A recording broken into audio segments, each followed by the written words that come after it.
Pastor గారు praise lord. అయ్యా అయ్యా వందనాలయ్యా. నేను ఆదల రవిని మాట్లాడుతా ఉన్నా. క్రిస్టియన్కి సపోర్టర్గా ఉన్నాను. అయ్యా మీ దగ్గర సమస్య మా దాకా వచ్చింది. అయ్యా అసలు దాని గురించి వివరాలు తెలుసుకుందామని నిన్నటి నుండి కాల్ చేశాను మీకు. 2-3 టైమ్స్ మీరు ప్రేయర్లో పేర్లు ఉన్నాయ్యా. వాక్యం చెప్తా ఉన్నారు అనుకుంటా. అయ్యా ఏం జరిగిందో తెలుసుకోవచ్చా? తెలుసుకోలే. చెప్పండి. అయితే మేము ఆ రోజు ఉపవాస ప్రార్థన శుక్రవారం, ప్రతి శుక్రవారం కంటిన్యూ ఉంటుంది. ఓకే. ఆ రోజు ఉపవాస ప్రార్థన చేసే 3 గంటల దాకా చేసి నేను వచ్చేసే. నా నుంచి దానికి ఒక 60 కిలోమీటర్లు ఉంటుంది. ఓకే. అది తెలంగాణ, నేను ఆంధ్రలో ఉంటా. చెర్ల మండలం దనవైపేట. ఇక్కడ వచ్చేసి మళ్ళీ 11:30కి ఫోన్ చేసే, అయ్యా మన చర్చిని ఎవరు నిప్పు పెట్టేసారంటే, ఎవరు పెట్టారు, ఏం చేద్దాం, ఎవరైనా దొరికారంటే వాళ్ళు ఎక్కడ దొరుకుతారు గారు, పారిపోయారన్న. సరేలే చూడని వాటిని మనం ఎందుకు నిజానికి అబద్ధానికి ఊరు వాళ్ళ మీద చెప్పాలి, గిట్టాను వాడెవడో పెట్టాడు, జనాలు నమ్ముతున్నారు కదా అని ఇక నేను ఎవరి మీద నిందలు పెట్టుకుంటా. పోలీసు వాళ్ళు కూడా వచ్చి అడిగారు. అడిగితే నేను ఎవరిని చెప్తానండి, నాకు ఎవరు తెలియదు, చూడడం అయితే ఏమన్నా చూడలేదు. మళ్ళీ గ్రామస్తులు, సర్పంచులు, పెద్దలు కూడా మంచిగా ఉంటారు. మంచిగా మీతో మంచిగా ఉంటారా? మంచిగా ఉంటారు. ఎవరి ఇష్టం వాళ్ళని. అయ్యో మంచిదే. ఇంక మనం ఏంటి, మనం ఇలా పెట్టుకోవద్దు, సరే దేవుడే చూసుకుంటాలే అని ఇంకా మేము అట్లా వదిలిపెట్టేసి, వదిలిపెడితే మీలాంటి పెద్దవాళ్ళు హైదరాబాద్ నుంచే మన మైనార్టీకి ఉంటారట పెద్దవాళ్ళు, వాళ్ళు ఫోన్ చేశారు. ఫోన్ చేసి తప్పకుండా అది కేసు వేయాలి గారు, కేసు వేయకపోతే కుదరదు, మళ్ళొక చర్చికి వాళ్ళు వాడు డాడీ మీద వెళ్ళిపోతారు, దాన్ని కేసు వేయాలంటే ఇంకా సరే అయ్యా, అది కేసు వేస్తే మళ్ళీ మేము ఎవరిని పట్టించినట్టు చూపించినట్టు పెట్టొద్దు, ఎందుకంటే ఊరు వాళ్ళందరూ మంచిగా ఉంటారు. మళ్ళీ అది పెద్దనారు, ఒక 500 గడప ఉంటది, 500 ఇల్లు దాకుంటాయి అని ఇక నేను మానేసి, ఇంకా తప్పకుండా పెట్టుకోవాలి, కేసులు ఎఫ్ఐఆర్ దర్జీ చేయాలని చేశారట సంఘస్థులను పిలిచి. నేనైతే ఇక ఈ వద్దులే, ఇక నేను కూడా దాన్ని చూడని దాన్ని ఇక ఎట్లా చెప్తా అని నేను చెప్పలే. ఇట్లా చేసాయి కదా. అది ఎవరు ఏంటంటే ఏం కాలి, ఒక కింట వడ్లు కాలిపోయినాయి, ఒక డ్రమ్ము కాలింది. ఇంకా ఒక ముసలై ఉన్నాడు కానీ ఆయన గుమ్మాని వీడి తీసేసి బయటకు పారిపోయాలే. ఇంక ఇట్లా జరిగింది, మొత్తం కాలిపోయినాయి. ఈ వాసాలు, మొగ్గరలు, దూలలు ఇవన్నీ మొత్తం కాలిపోయినాయి. ఇంతకుముందు ఇట్లాంటి ఏమైనా జరిగినాయా మన చర్చిలో? ఇంతకు ముందు ముసలేరు జరిగింది. ఎక్కడ ముసలేరు? అది దాని నుంచి ఒక 3-4 కిలోమీటర్లు ఉంటుంది. అప్పుడేం జరిగింది? అప్పుడు అది 2004, 2005లో. 2005. ఓకే. అది భయంకరం. 2 సార్లు పాస్టర్ ఇల్లుని నిప్పి పెట్టేశారు, చర్చ్ నిప్పి పెట్టేశారు, నక్సలైట్ పేరు మీద. పాస్టర్ ఇల్లుకి నిప్పు పెట్టినరా? పాస్టర్ ఇల్లు మళ్ళీ 1 సంవత్సరం కాల్చారు, ముందేమో 1 సంవత్సరం ముందు చర్చ్ కాల్చారు. ఇది చేసింది ఎవరు? నక్సలైట్ పేరు మీద ఊరోళ్ళు పెట్టారు. దాన్ని వెళ్ళిపోయి గట్టిగా పోలీస్ స్టేషన్కి వేయకుండా నేనే దాన్ని గట్టిగా అరుస్తుంటే అప్పుడు బయటకు వచ్చారు వాళ్ళందరూ. ఆ ఊరు పట్టేలు బయటకు వచ్చి చెప్పేసారు, ఊరోళ్ళు ఎట్లా చేసి ఉంటారంటే అది ఊరోళ్ళ మీదే వచ్చింది. దానికి దగ్గరున్న ఇల్లు కాలిపోయినాయి కదా, వాటికి మీరు ఏమని ఇవ్వండి కానీ నేను మళ్ళీ తిరిగి చర్చి కట్టుకుంటానని, నేను తిరిగి చర్చి కట్టుకుంటాను. ఇప్పుడు ఊరోళ్ళు మంచి పక్క ఊరోళ్ళు కదా ఇది? అదే పక్క ఊరోళ్ళది అది. అది ఏం జరిగిందంటే, ఒక అంటే ఇప్పుడు ఇది ఊర్లో ఎవరు చేసింటారు? ఇది హిందువులా, ముస్లింలా? అయ్యి మామూలు తాగుబోతులు ఉంటారు కదా, ఆయన భార్య ఏమో నమ్ముకుంది, ఆయన నమ్ముకోలే. గుడి దగ్గరికి వెళ్ళొద్దు అంటే ఎందుకు వెళ్తావని ఆయన అక్కడ చేసి. వాడే నమ్ముకున్నాడు?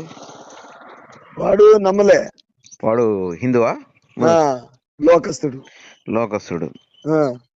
భార్య నమ్ముకుంది. భార్య నమ్ముకున్నందుకు భార్య చర్చికి వెళ్తుంటే ఆయన అడు చేశాడు. చర్చిని కాల్చిన వాళ్ళేమో కమిటీ, నక్సలైట్ కమిటీ ద్వారా కలిస్తే వాళ్ళందరినీ బయటికి సరేరా బాబు, కొడితే తిడితే నా మీదకి రా. దాని చర్చ ఏం చేసింది? ఈ అందరు కూడుకుంటూ ఆరాధించే చర్చ చేసే అసలు తప్పు చేయొద్దని గట్టిగా ఖండించి మళ్ళీ నేను చర్చ్ కట్టి ఇప్పుడు ఒక 100 మంది అక్కడ నడుస్తుంది. మళ్ళీ అక్కడ చర్చి కట్టినరా? కట్టే మళ్ళీ నడుస్తుంది. ఎప్పుడు దాని మాటి మాటికి కట్టి పులాలు వేసి తిట్టి చేస్తారని సంఘస్థులందరూ కూడబెట్టి కాలాలు మాత్రం నిలిపేసి అట్లే ఉంది అది. ఇక సలాపేయలే. ఇక దీన్ని కూడా అట్లా చేశారు. ఇంక ఇలాంటి వాళ్ళే చేస్తారు వీళ్ళు. జనాలు మంచి మార్గం నడుస్తుంటే కుట్రే వాళ్ళు అలాగే ఉంటారు అని ఇక నేను ఇంకా పోలీసు వాళ్ళు కూడా వచ్చి అడిగారు ఏంటి జరిగింది పాస్టర్ అంటే, నేను చూడండి ఏం చెప్తానయ్యా గుడ్డిగా, యేసుప్రభు రోజు ఒక చెంపను కొడితే 2వ చెంప అన్నట్లుగా పాస్టర్ వెళ్ళిపోతాం మేము. మనం కొట్టలేము తిట్టలేము వాళ్ళని, కొట్టలేము తిట్టలేము, ఏం చేద్దామయ్యా అంటే కొడితే కొట్టించుకుంటాం, అవును, చంపితే చంపించుకుంటాం, అంతే మనది. దీని వల్ల వాళ్ళకి బాగా వీక్ అయిపోయింది పాస్టర్ గారు. అది కరెక్టేనే గారు, బాగా వీక్ అయిపోయింది. ఏందని అంటే మేము హీరోలను చూపించుకోవడం కోసం పాస్టర్లని చికాకులు చేస్తాను, భారతదేశానికి మంచి సేవలు అందిస్తాను. వీడు వాడిని కొట్టుడు తిట్టుడు సంపుడు చర్చిలు తగలబెట్టుడు కూలగొట్టుడు అనేది మంచి పని? భారతదేశంలో ఉన్న చట్టాలు ఈ నేర్పినాయా? కదా మరి. ఒక పాస్టర్ అంటే ఆయనకి మనం ఒక ఊరి కోసం ప్రార్థన చేసి ఊరు ప్రజలందరూ బాగుకోరే పాస్టర్కి సహకారాన్ని అందించేది పోయి చర్చిలు తగలబెట్టుడు చర్చిలు కూలగొట్టుడు, అందులో ఎవడన్నా పడుకొని ఉంటాడు తగలబెట్టిపోయినవాడు మొత్తం సజీవ దహనం గారా? అవును కదా. అసలు ఆ ముసలైన నిప్పుల వాళ్ళు పైన పడుతున్నా గుమ్మం కట్టేసాడు, గుమ్మం కదా పండుకుంటాడు. అది వెళ్తే జిరుముడేమో గట్టిములు అయిపోయింది. ఇక ఏం చేయాలి అర్థం కాక కాలుతో తన సమయానికి తాడు తెగిపోయింది. తాడు తెగ్గకపోతే ఇంక ఆయన తగలబడిపోయేటోడు. అవును, గుమ్మాన్ని కట్టేసిరా? గుమ్మం కట్టేసి పండుకున్నాడట ఆయన. రోజు అక్కడ పండుకునేవాడు. కొత్తగా నమ్ముకున్నాడు కదా ఒక రోగి, ఆ రోగం పోయింది కానీ దేవుడు ఇంత మేలు చేసాడని ఆ ముసలి వదిలిపెట్టుకుంటా దేవుని చర్చిలో పండుకునేవాడు. రోగం పోయిందనేసి ఒక రోగి అయిన ముసలాయన ఆడ పడుకుంటా అన్నాడు, దేవుడు మేలు చేసిండు కదా అని. ఆ ముసలాయన నాన్నే ఉంచారు, దీనికి తగలబెట్టారు. ఎంత ఘోరం ఇది! ఇప్పుడు ముసలాయనకి నయం కాకపోతే బాగు కాకపోతే స్వస్థత రాకపోతే ఆడ పడుకుంటాడా ముసలాయన? ఎక్కడ ఉంటాడు? అంటే ఇప్పుడు క్రైస్తవ్యం ఒక మనిషికి మేలు చేసిందా కీడు చేసిందా? మేలు చేసింది. మేలు చేసిన దానికి మరి భారతదేశంలో ఉన్న మత పిచ్చి నాయాళ్ళు ఇంత దారుణానికి పాల్పడతా ఉంటే భారతదేశంలో అసలు చాలా దారుణంగా ఉంది పాస్టర్ గారు. మీ చర్చిది ఇక్కడ తగలబడిపోయిన ఫోటోలు మా దగ్గరకు వచ్చిన తర్వాత చాలా బాధపడ్డాం మేము. ఇప్పుడు మొన్నటిదాకా మేము ఇంకా ఒక పంచాయతీ ఇంకా తెగలే. ఏది జన్వాడ పంచాయతీ 21వ తారీఖు వరకు అది 144 సెక్షన్ పెట్టి రానియట్లేరు క్రైస్తవుల్ని. ఇప్పుడు మేమంతా క్రైస్తవ్యంలో చర్చిలు కొలగొట్టుడు తగలగొట్టుడు పాస్టర్లను కొట్టుడు తిట్టుడు సంపుడు చేస్తామంటే వాటికి పాస్టర్లకంతా సహకారిగా ఉండి మేము వాళ్ళకి సపోర్ట్ ఇస్తా ఉన్నాం. ఇప్పుడు దానికి వాళ్ళు పోలీసు వాళ్ళు ఏం చేశారు, 144 సెక్షన్ పెట్టి 21వ తారీఖు దాకా రావద్దన్నారు. మేము అందులో నుంచి ఇంకా తేలుకోలేదు. మీ దగ్గర నుంచి మొత్తం తగలబెట్టిరాట భద్రాద్రి కొత్తగూడెం జిల్లా చెర్ల మండలంలో అని అంటే, నిన్న వేరే పాస్టర్ గారికి ఫోన్ చేసి అక్కడ పాస్టర్ ఎవరు ఉన్నాడో స్థానిక పాస్టర్, ఆయన నెంబర్ తీసుకొని నాకు తొందరగా పెట్టండి అని అంటే, పాపం ఇమ్మీడియట్లీ ఆయన మీ నెంబర్ పెడితే మీకు ఫోన్ చేస్తే స్విచ్ ఆఫ్ వచ్చింది. ఏమన్నా భయానికా లేకపోతే దేనికా లేకపోతే పోలీస్ స్టేషన్ వేరే ఏంది పరిస్థితి తెలుసుకుందాం అనేసి మళ్ళీ ఈవినింగ్ ఫోన్ చేస్తే మీరు ఒక చర్చిలో వాక్యం చెప్తా ఉన్నారు. అది జరిగింది పాస్టర్ గారు. నా పేరు ఆదర్ల రవి, మీకు ఏ ప్రాబ్లం లేదు, ఏ సమస్య వచ్చినా మాకు తప్పకుండా మా దగ్గరకు రండి గారు. తప్పకుండా వస్తాను నేను. అయితే నా వెనక 85 చర్చిలు ఉంటాయి గారు. 85 చర్చిలు ఉన్నాయా? ఛత్తీస్గఢ్, ఒరిస్సా, ఆంధ్ర, తెలంగాణ చేస్తా. నేను ఇదే ఆదరణ కోసం చూస్తాను. క్రిస్టియన్ ఇంతగానో ఉన్నారు, క్రిస్టియన్ కి ఎందుకు ఆధారం లేకుండా చేస్తున్నారు? ఇవి సతీష్ బాబు ఉన్నాడు, ఈ అనిల్ కుమార్ ఉన్నాడు, వీళ్ళు ఏంటి ఇప్పిడి లేదు సప్పిడి లేదు. నేను మొన్న వాళ్ళ గురించే మాట్లాడిన వీడియో నా ఛానల్లో యూట్యూబ్ లో. అయ్యా వీళ్ళు పరమ దరిద్రులు. వీళ్ళు ఏందనంటే ప్రజల్ని ఎక్కువ సంపాదించుకోవడం, పైసలు ఎక్కువ సంపాదించుకోవడం తప్ప, అవును, మళ్ళీ ఆ ప్రజల్ని ఎక్కువ సంపాదించుకోవడానికి ఆత్మల్ని ఎక్కువ రక్షించడానికి మేము చేస్తాను అంటారు. అదంతా అబద్ధం, పెద్ద అబద్ధం. అది ఆ ప్రజల్ని వాళ్ళని మ్యాన్ పవర్ మనీ పవర్ పెంచుకుంటారు తప్ప అవును. మరి నీకు మ్యాన్ పవర్ అంటే నీకు దేవుడి కోసం అంత కష్టపడేటోడు అయితే పక్క పాస్టర్ చర్చి తగలబెడితే ఎందుకు నీకు మనసు రాలేదు? అవును కదా, అంత పెద్ద పాస్టర్ అయి ఉండి. ఇప్పుడు నీకు చిన్న జ్వరమో చిన్న రోగమో ఏదో వస్తే ఒకడు నీ దగ్గరకు వస్తే వాళ్ళ కోసం బాగా ప్రార్థన చేస్తా ఉన్నావే. అవును చిన్న జ్వరమో చిన్న రోగమో కడుపులో నొప్పో ఇంకేదో పిల్లలు కాకపోతున్నావు, ఆస్తులు లేకపోతున్నావు, జాబులు రాకపోతున్నావు, అవును నువ్వు అక్కడ ఉండి ప్రార్థన చేస్తా ఉన్నావు కదా. అవును అంత చిన్న విషయానికి అంత ప్రార్థన చేసేటోడివి పక్కన పాస్టర్ చర్చిలు తగలబెట్టి వాడిని మొత్తం ముక్కలు ముక్కలు నరుకుతా ఉంటే ఒకసారి కూడా మాట్లాడలేదే? ఆడికి పోలేదేంది? అవును కదా. దేవుడు చెప్పలేదా ఈ మాట? అవును కదా, మళ్ళీ ఇదే కరెక్ట్, ఇదే మెయిన్ కదా. ఇది పోయింది కదా, ఇది చేయాలి కదా ఫస్ట్ నువ్వు. అవును ఇది నువ్వు పోయాడు చంపమంటలే నిన్ను. ఆడికి పోయి ఇప్పుడు పాస్టర్ని చంపినోని పోయి నువ్వు చంపురా, చర్చి తగలబెట్టినోని పోయి వాళ్ళు తగలబెట్టరా అని చెప్పట్లే. ఏది నువ్వు ఆయనకి ఆ పాస్టర్కి సపోర్ట్ ఏది నువ్వు ఇచ్చిన సపోర్ట్? అవును కదా. సపోర్ట్ లేదే. అందుకే వీళ్ళంతా ఏందనంటే ఇదంతా రెడీమేడ్ సరుకు ఇదంతా. అవునవునవును, ఈ సరుకు కూడా పులి స్టాపులు దేవుడే పెడతాడు, మనం ఏం పెట్టలేం కానీ. తప్పకుండా పెడతాడు తప్పకుండా అయ్యగారు కూడా ఇది. ప్రతి దానికి సమయం కలదని మీకు తెలుసు. అవును అవును బైబిల్లో దేవుడు రాసి పెట్టిండు ప్రతి దానికి అవును సమయం ఉంది. వాడు అవును భూమి మీద ఆస్తులు సంపాదించుకుంటాడు కానీ పైన ఏముండదు, బూడిద కూడా ఉండదు పైన. అవును. పాస్టర్ గారు థ్యాంక్ యూ, చాలా సంతోషంగా ఉంది. మీరైతే ప్రశాంతంగానే ఉన్నారంటే మీ మాట్లాడే మాటలను బట్టి Yeah. మీరెంత బాధపడతారో అని నేను బాధపడ్డాను నిన్న. అన్నయ్య గారు మళ్ళీ మనమందరం ఇలా కలుసుకోవాలి, ఒక రోజు కలుసుకుంటూ ఏరియాలో. అవును, మన దగ్గర ఒక 10-12 వేల మంది ఉంటారు సంఘస్థులు. తప్పకుండా తప్పకుండా పాస్టర్ గారు. ఒకసారి మీటింగ్ పెడతాము, ఫోన్ లో కండక్ట్ ఉండని పిలుస్తాం. తప్పకుండా తప్పకుండా. మనం ఇట్లా కలిసి ఉంటే నాయ్ గారు దేశాన్ని గెలుస్తాం, లేకపోతే మన అందరిని కూడా పిచ్చి కుక్కలుగా చేస్తారు వీళ్ళు. పిచ్చి కుక్కల కంటే దారుణం అయిపోతా ఉంది అసలు. మొన్న ఆడవాళ్ళని సాగు బతుకుల మధ్య వాళ్ళ హాస్పిటల్లో ఉన్నారు అయ్యా, జాన్వాడ ప్రజలు. ఈ లోపు మళ్ళీ మీ చర్చి వచ్చింది, ఇవన్నీ తగలబడ్డాయని ఫోటోలు. అవును. ఈ కాకుండా ఇంకా వేరే వచ్చినాయి. ఇట్లాంటి నా తలలో వెంట్రుకలు అన్నున్నాయి నా దగ్గర సమస్యలు. మన వీళ్ళు సంఘస్థులు భయపడిపోతారని అక్కడే బర్కన్ కట్టించాను, ఆ బొగ్గిలను బయట తీసి ఆ బర్కం కట్టించి నడుపుతున్నప్పుడు పోలీసు వచ్చి వాళ్ళే భయపడుతున్నారు. ఇంత దారుణం జరిగితే మళ్ళీ ఇక్కడ ఆరాధన చేస్తున్నాను, ఏం చేద్దాం మరి. అంతే. ఎంత ఎంత ఎక్కడ ఎన్ని చిత్రహింసలు పెట్టినా ఆరాధన ఆగదు కదా. ఆరాధన ఆగదు కదా, ఆ దేవుని పని. నాకు చాలా ఆశ్చర్యం కలిగింది. వాస్తవం ఏమంటే చర్చి తగలబెట్టిరనంటే పాస్టర్ ఎంత చక్కగా పోయి వాక్యం చెప్పుకుంటాడు నైట్ అని నేను అనుకుంటాను. అంటే మిమ్మల్ని కించపరచడంగా తక్కువ చేయడం, అంటే మీకు అంత దేవుడి పైన మక్కువ ఉంది. నిన్న చర్చి తగలబెట్టిర్రు అది ఇది అని అంటే అరే ఇంత ప్రశాంతంగా పోయి వాక్యం చెప్పుకుంటాను అయ్యా, ఒక అర్ధ గంట తర్వాత చేస్తా అన్నారు కదా మీరు నాతోటి. అవును, నా మీద టార్గెట్ నిఘా ఉంది, నక్సలైట్ నిఘా. తమ్ముని చంపేశారు గారు. అవునవును, ఈ మాట కూడా విన్నా, ఎవరో చెప్పారు నాకు. 2016లో ఇలాగే నక్సలైట్ బాగా నమ్ముతున్నారు.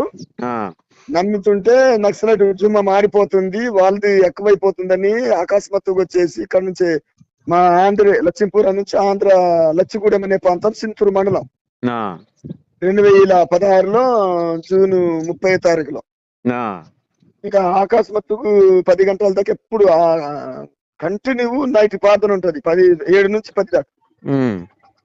అట్లా చేసి లోపలికి వెళ్ళిపోతున్నాడు, పట్టేసి ఇంకా అకస్మాత్తుగా నరికేశారు. నరికిరా? రెండు మాటలు అడిగారు, నువ్వు ఇంటికి వెళ్ళిపోతే నీ పిల్లలతో చక్కగా బతుకుంటావు మారయ్య, ఇక మారయ్య, దేవుని పేరేమో యోహోను. ఇక వెళ్ళిపోతావు అంటే నేను ఇంతవారికి దేవుని సాక్ష్యంగా మాటలు చెప్పేసి నేను ఇప్పుడు అబద్ధం ఆడి వెళ్ళిపోతే నేను నరకానికి వెళ్ళిపోతాను, మీరు ఏమని చేసుకోమంటే అప్పుడు నరకేశారు మొత్తం. నేను అబద్ధం ఆడితే నరకానికి పోతాయా, మీరు ఏమైనా చేసుకోండి అంటే నరికేసిరా? నరికేశారు. ఇలా చేశారు. మా కొడుకునేమో మళ్ళా దాని తర్వాత 14 రోజులు కిడ్నాప్ చేశారు 2016లోనే. 2016లోనే కొడుకును కిడ్నాప్ చేశారు. కొడుకు వచ్చిన తర్వాత తమ్ముని చంపారు. వీళ్ళు ఎట్లా చేసినా కదులుకుంటున్నారు, ఈయన ఒక్కనే చంపుతున్నప్పుడు పారిపోతారని. నేను ఎక్కడ పారిపోతా, అస్సలు. గవర్నమెంట్ ప్రభుత్వం కూడా వచ్చి ఇక్కడ ఉండొద్దని నేను అన్నాను. నేను ట్రైబల్ కోసం సావటానికి దేవుడిని ఏర్పాటు చేసి నేను ఎట్టి పరిస్థితి బయటకు వెళ్ళాను. ఇంకా ఇక్కడే ఉన్నా, వ్యవసాయం చేసి మిర్చి పనులు, పత్తి పనులు చేసాయి గారు. ఒక పెద్ద 5-6 వేల మంది పట్టే చర్చ్, అది కూడా పట్టలేదు ఇప్పుడు. అంత చర్చ్ కట్టుకున్నాను ఇక్కడ పల్లెటూరులోనే, పెద్దది. ఒకసారి రండి, తప్పకుండా వస్తాను. బాబు మరి 14 రోజుల తర్వాత దొరికిండా? మళ్ళీ వచ్చాడు చంపటానికి తీసుకెళ్తే బాబు కూడా అది మాట్లాడాడు. ఇక నేను మా నాన్న ఇదే పిల్లసులో దొరికితే సేవ సాగేది కాదు, మా నాన్న పిల్లసులో నేను దొరికాను కనుక తప్పనిసరి చంపుతారని నేను ప్రార్థన చేస్తున్నాను, ఇంకా చంపేయండి అంటే అప్పుడు రైపోలు ఎత్తా గుండ్లు బయటలు రాలే, తుపాకు గోలి బయటకు రాకుండా ఉంటే అప్పుడు దాన్ని పారేసి బాగా తొక్కి కొట్టారు. మళ్ళీ వేస్తే మళ్ళా టక్ అంటుంది కదా, గుండు బయటకు రాలే. మళ్ళీ అడిగారు ఏంటి ఇసాకు, మా కొడుకు పేరు ఇసాకు, ఏంటి ఇసాకు మరి ఏంటి చెప్పావు అంటే మళ్ళీ చెప్పాడు నేను దేవుని దగ్గరికి వెళ్ళిపోవటానికి రెడీ ఉన్నాను సిద్ధంగా, మీ ఇష్టం అన్నాడు. అప్పుడు మళ్ళా రైపోలు వెళ్తే రైపోలు గుండు బయటకు రాలే. అప్పుడు మళ్ళా భుజం మీద చేయి పెట్టేసి బాబు నీ చిన్న కుర్రోడే గాని ఇంత దేవుని చూపించేవయ్యా అని అప్పుడు ముగ్గురుని తీసుకొస్తే ఇద్దరిని చంపారు, ఈ ఒక్కని వదిలిపెట్టేశారు. ముగ్గురిని చంపేశారు, ఒక్కను మా కొడుకుని వదిలిపెట్టేశారు. ఇంత సాక్ష్యం ఉంది అయ్యగారు మాది, చాలా పెద్ద సాక్ష్యం ఇది. 3 సార్లు ఏమో పట్టి కొట్టారు, సువార్కెళ్ళి వస్తుంటే భయంకరం కొట్టారు, బట్టలు కూడా లేకుండా కొట్టేశారు. చాలా చిత్రహింసలు పడతారు మీరు ఆడ.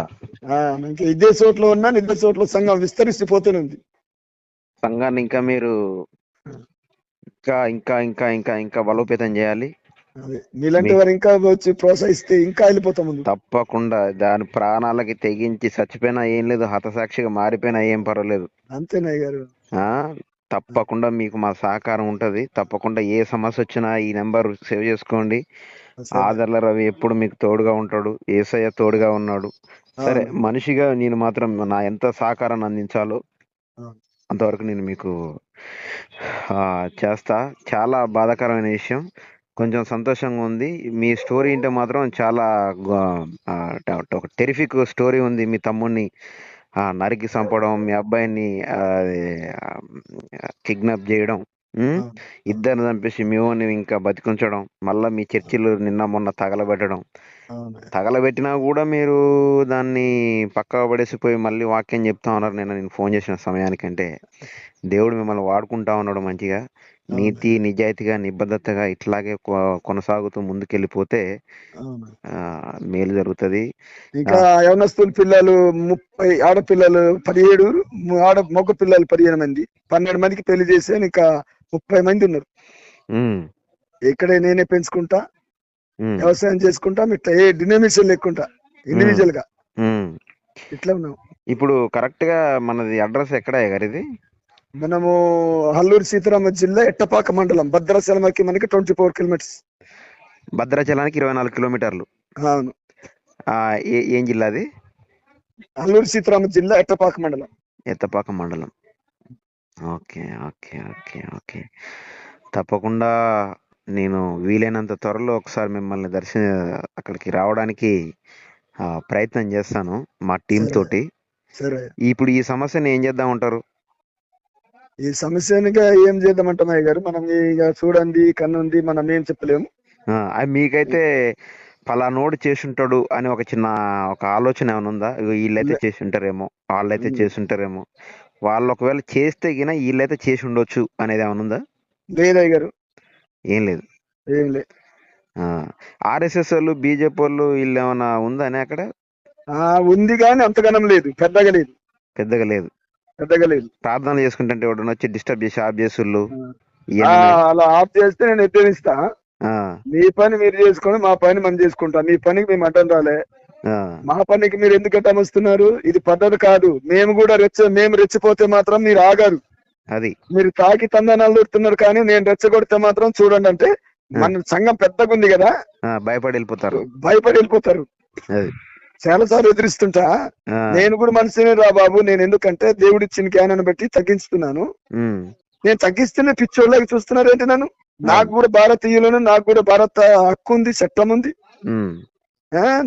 నేను మనిషే కాదా? మీరు మనిషే.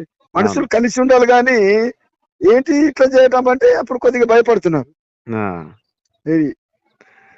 అది విషయం, జరిగిన విషయం అయితే ఇది. తప్పకుండా అయ్య గారు, praise Lord, thank you so much. నేను తప్పకుండా మీకు కాల్ చేస్తాను, మీరు కూడా మాకు తప్పకుండా కాల్ చేయండి. సరే అయ్యా, సరే. ఆ ఏదైనా సమస్య ఉన్నా ఏమున్నా నాకు ఫోన్ చేయండి. సమస్య ఉన్నా లేకపోయినా మిమ్మల్ని త్వరలోనే మీ దగ్గరికి వచ్చి మీ యొక్క అక్కడున్న మీ ప్రాంతాన్ని దర్శించడానికి చూద్దాం. వాతావరణం సరే ఎట్లుంది, ఎంత సరే కష్టపడతా ఉన్నారు ఏంటి అని. సరే సరే థ్యాంక్ యూ సో సరే much. Praise thanks. Lord pastor గారు.